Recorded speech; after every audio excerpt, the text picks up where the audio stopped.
Assalamualaikum warahmatullahi wabarakatuh. Kami dari kelompok 1 Ekonomi Mikro Islam tentang ruang lingkup ekonomi Islam, yaitu anggotanya saya Eli Sukmawati, Indri Erlianti, dan Sofi Sofiatur Rahmah.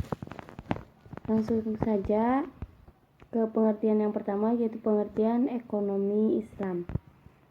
Kata ekonomi berasal dari kata Yunani, yaitu oikos dan nomos.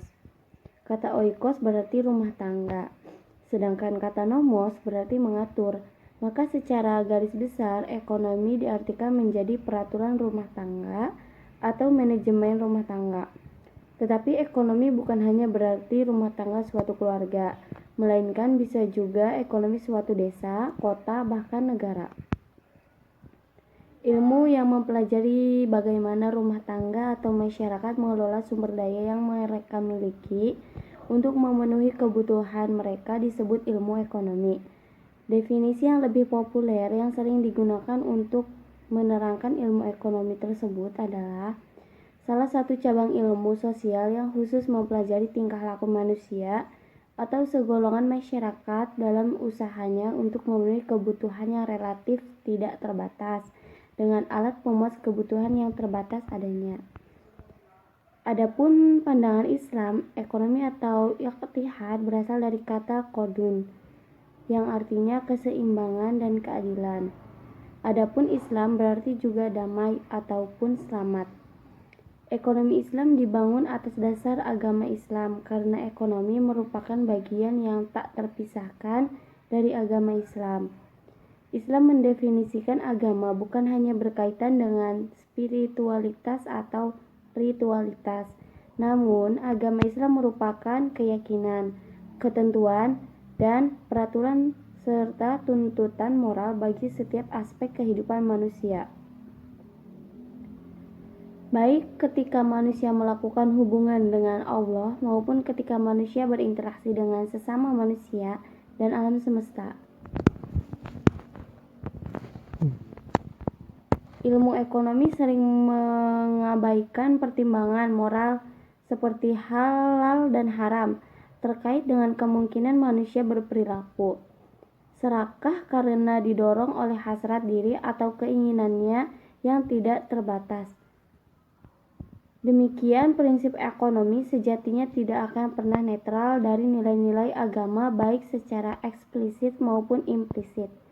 Bagaimana persoalan yang membesit di seputar kepemilikan pribadi, kebebasan berusaha dan persaingan bisnis, pemanfaatan sumber dayanya, dan juga keadilan distributif hanyalah sebagai contoh dari perlunya nilai-nilai dalam urusan ekonomi.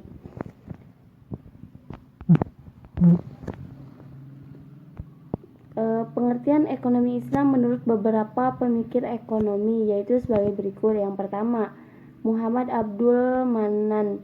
Ekonomi Islam adalah ilmu yang pengetahuan sosial yang mempelajari masalah-masalah ekonomi masyarakat yang dipilih oleh nilai-nilai Islam. Yang kedua yaitu Muhammad Nizatullah Al-Siddiq. Ilmu ekonomi Islam adalah respon pemikir muslim terhadap tantangan ekonomi pada masa tertentu. Dalam usaha keras ini, mereka dibantu oleh Al-Quran dan Sunnah, akal dan pengalaman.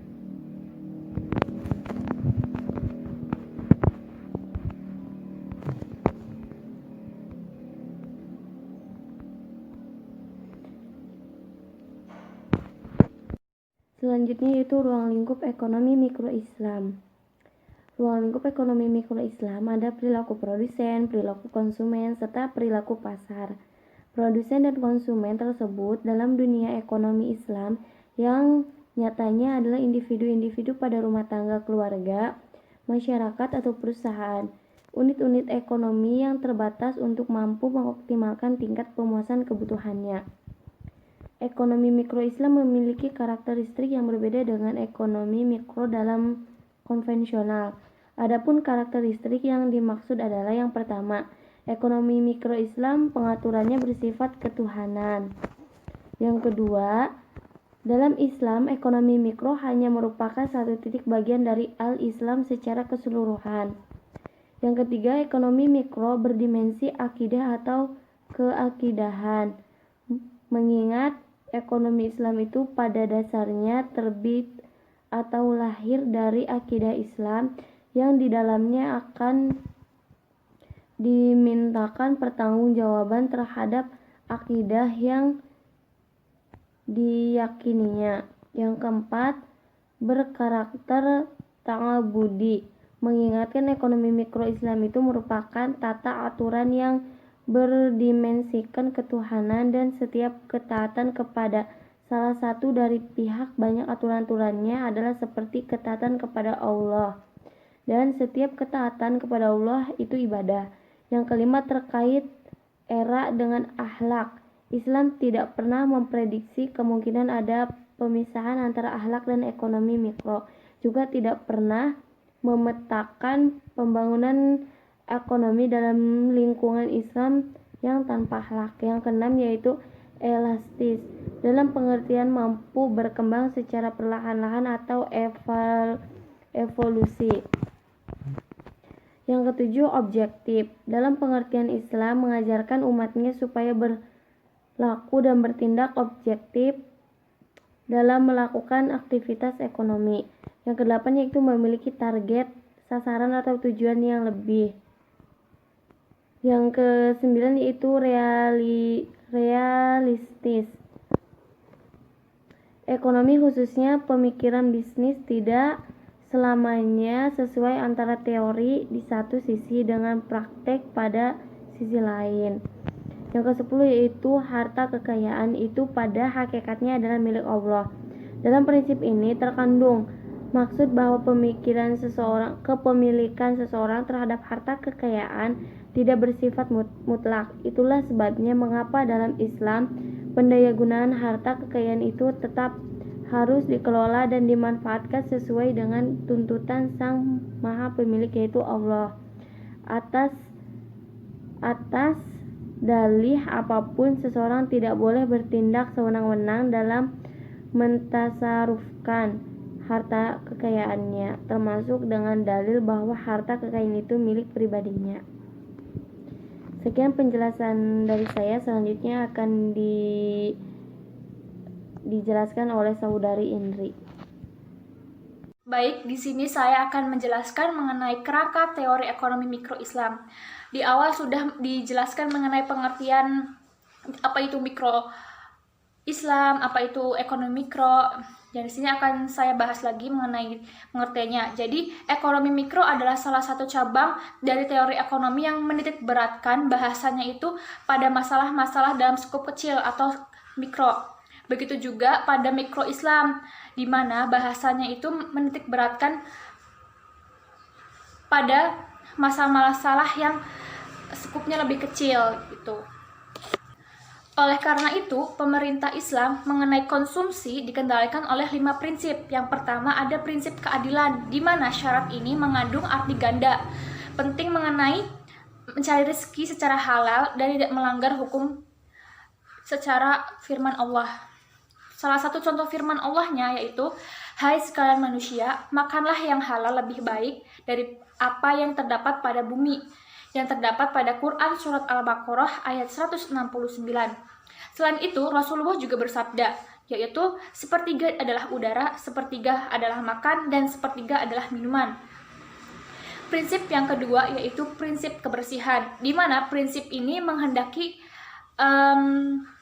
makanan yang dikonsumsi itu harus yang baik dan cocok untuk dimakan, dan tidak kotor atau menjijikan sehingga merusak selera. Sekaligus Rasulullah juga mencontohkan untuk menjaga kebersihan sesuai dengan sabdanya, yaitu makanan diberkahi jika kita mencuci tangan sebelum makan dan setelah makannya juga, menurut At-Tirmizi dan Mishkat. Prinsip yang ketiga ada prinsip kesederhanaan, di mana prinsip ini mengandung arti dalam melakukan konsumsi tidak boleh berlebihan, yaitu terdapat juga pada firman Allah, yaitu makan dan minumlah dan janganlah engkau berlebihan, sesungguhnya Allah tidak menyukai orang-orang yang melampaui batas. Selanjutnya ada juga firman Allah yaitu, hai orang-orang beriman, janganlah kamu mengharamkan apa-apa yang baik yang telah Allah halalkan bagi kamu, dan janganlah engkau melampaui batasnya, yang terdapat pada Quran Surat Al-Ma'idah ayat 87. Arti penting dari ayat-ayat ini adalah untuk menjaga keseimbangan dan kesederhanaan atau hidup sesuai dengan kemampuan dalam konsumsinya. Prinsip yang keempat yaitu prinsip kemurahan hati. Dalam hal ini, Islam memerintahkan agar senantiasa memperhatikan saudara dan tetangga kita dengan senantiasa berbagai rasa bersama. Terakhir ada prinsip moralitas, yaitu selain hal-hal teknis yang sudah saya sebutkan tadi, Islam juga memperhatikan pembangunan moralitas spiritual bagi manusia. Hal tersebut dapat digambarkan dengan perintah agama yang mengajarkan untuk senantiasa menyebut nama Allah dan bersyukur atas karunia-Nya. Nah, secara tidak langsung akan membawa dampak psikologis bagi pelakunya seperti anti makanan haram, baik zat maupun cara mendapatkan maupun ketenangan jiwanya. Dalam mempelajari teori konsumen, ada dua pendekatan nih yang bisa digunakan, yakni pendekatan kardinal atau pendekatan dengan angka absolut dan pendekatan ordinal, yaitu dengan kurva indifference. Pertama ada pendekatan kardinal. Dalam pendekatan nilai guna kardinal, manfaat atau kenikmatan yang diperoleh seorang konsumen dapat dinyatakan dengan angka kuantitatif. Bisa saya ilustrasikan dengan, yaitu diasumsikan bahwa barang X dapat memberikan kepuasan yang terukur dalam periode tertentu, sehingga dapat digambarkan dalam total utility atau nilai guna total dan marginal utility atau nilai guna marginal. Selanjutnya ada pendekatan ordinal, yaitu pendekatan ini berbeda dengan pendekatan sebelumnya, yakni tingkat kepuasan tidak diukur dengan kuantitatif, melainkan dengan bantuan kurva yang disebut dengan kurva indifferent, di mana kurva ini menggambarkan tingkat kepuasan dua barang atau jasa yang disukai konsumen. Semakin tinggi kurva indiferensi, semakin tinggi pula tingkat kepuasan konsumen. Selanjutnya ada penjelasan mengenai analisis perilaku konsumsi Islami menggunakan pendekatan kardinal atau ordinal. Jadi, Islam tidak mengaku gambaran materialistis semata-mata di pola konsumsi modern. Dan sekali lagi, pengertian mengenai konsumsi Islami tidak terbatas pada larangan-larangan. Namun, lebih luas daripada itu, yakni Islam itu memandang manusia seutuhnya tidak hanya sebatas makhluk ekonomi atau homo economicus.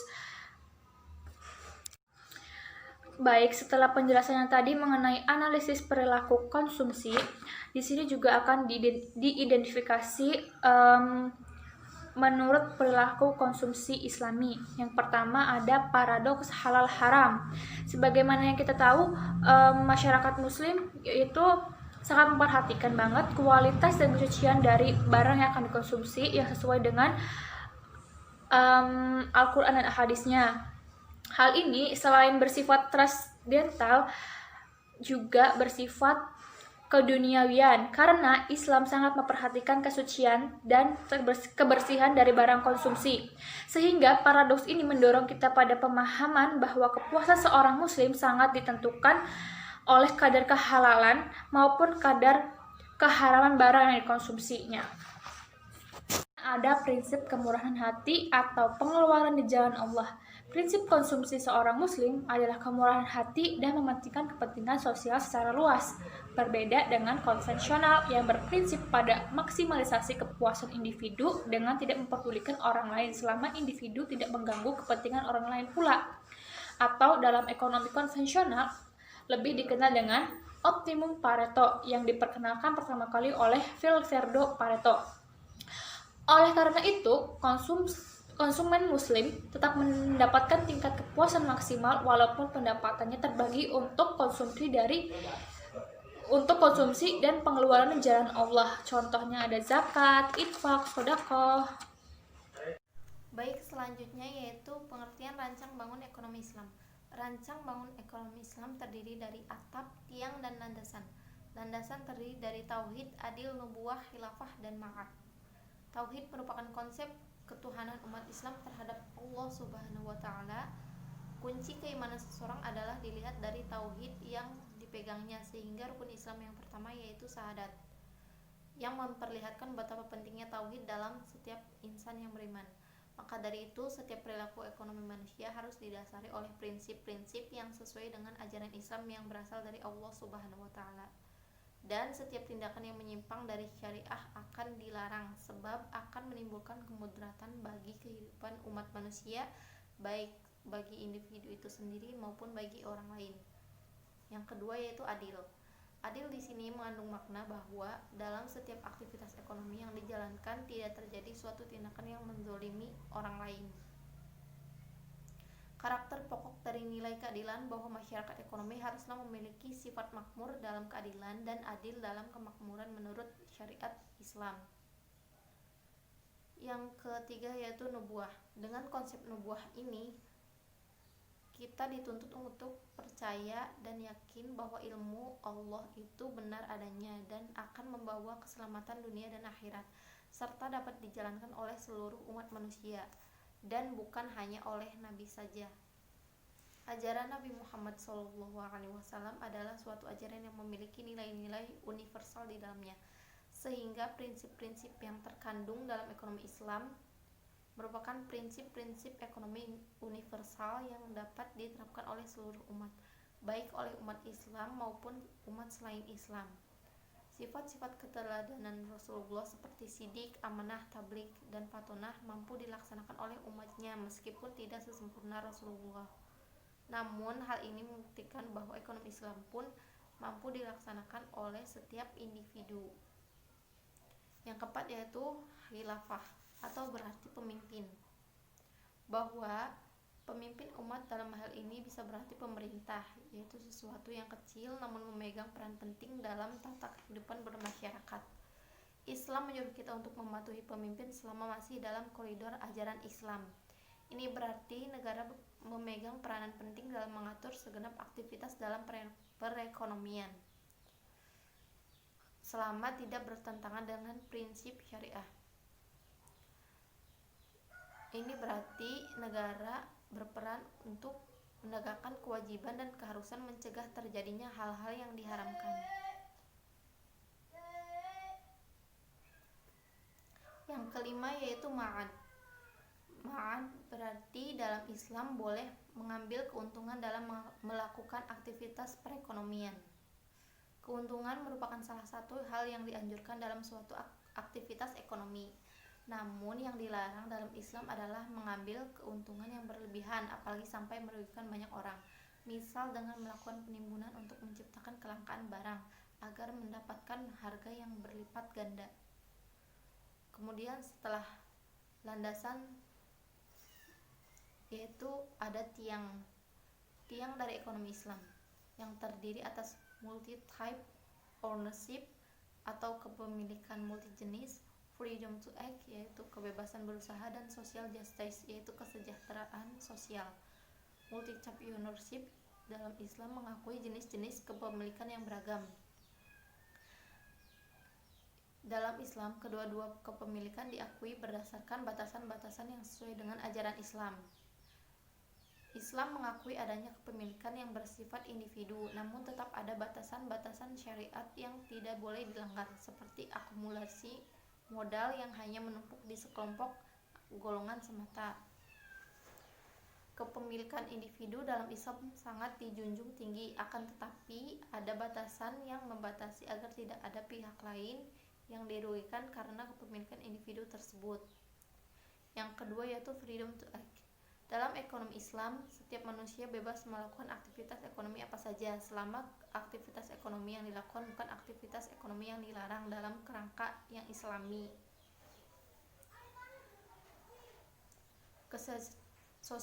Yang ketiga social justice atau kesejahteraan sosial. Dalam Islam, walaupun harta yang kita dapat berasal dari usaha sendiri secara halal, tetap saja terdapat hak orang lain di dalamnya, sebab kita tidak mungkin mendapatkan semuanya tanpa bantuan orang lain, baik secara langsung maupun tidak langsung. Maka Islam mewajibkan zakat dan voluntary sektor, yaitu infak, sedekah, wakaf, dan hibah. agar terjadi pemerataan dalam distribusi pendapatan. Yang terakhir ada atap. Atap dari rancang bangun ekonomi Islam itu sendiri yaitu akhlak yang menjadi perilaku Islami dalam perekonomian. Teori dan prinsip ekonomi yang kuat belumlah cukup untuk membangun kerangka ekonomi yang kuat, namun harus dilengkapi dengan akhlak. Dengan akhlak ini, manusia dalam menjalankan aktivitasnya tidak akan sampai merugikan orang lain dan tetap menjaga sesuai dengan syariah. Kemudian selanjutnya yaitu pelaku dalam ekonomi Islam. Ada pasar, pemerintah, dan masyarakat. Pasar yaitu merupakan suatu keadaan terjadinya kesepakatan antara penjual dan pembeli untuk melakukan pertukaran atau perdagangan. Pelaku pasar dasarnya terdiri atas rumah tangga dan perusahaan. Kemudian selanjutnya pemerintah. Peran pemerintah dalam pasar secara garis besar dapat diklasifikasikan menjadi 3 bagian, yaitu yang pertama, peran yang berkaitan dengan implementasi nilai dan moral Islam. Yang kedua, peran yang berkaitan dengan menyempurnakan mekanisme pasar. Yang ketiga, peran yang berkaitan dengan kegagalan pasar. Yang ketiga yaitu masyarakat. Kewajiban masyarakat berperan langsung untuk merealisasikan falah pada dasarnya merupakan tugas seluruh ekonomi agent, termasuk masyarakat. Terdapat banyak aktivitas ekonomi yang tidak dapat diselenggarakan baik oleh mekanisme pasar maupun oleh peran pemerintah, sehingga masyarakat harus berperan langsung. Pemerintah dan masyarakat pada dasarnya adalah 2 institusi yang memiliki fungsi untuk merealisasikan segala kewajiban kolektif untuk mewujudkan falah.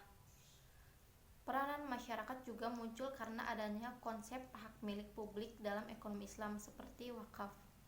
Kekayaan wakaf adalah kekayaan masyarakat secara keseluruhan dan berlaku sepanjang masa karena wakaf merupakan hak milik masyarakat yang tidak tergantung kepada pemerintah yang berkuasa. Baik, sekian presentasi dari kelompok kami, kurang lebihnya mohon maaf. Wabillahi taufik wal hidayah. Wassalamualaikum warahmatullahi wabarakatuh.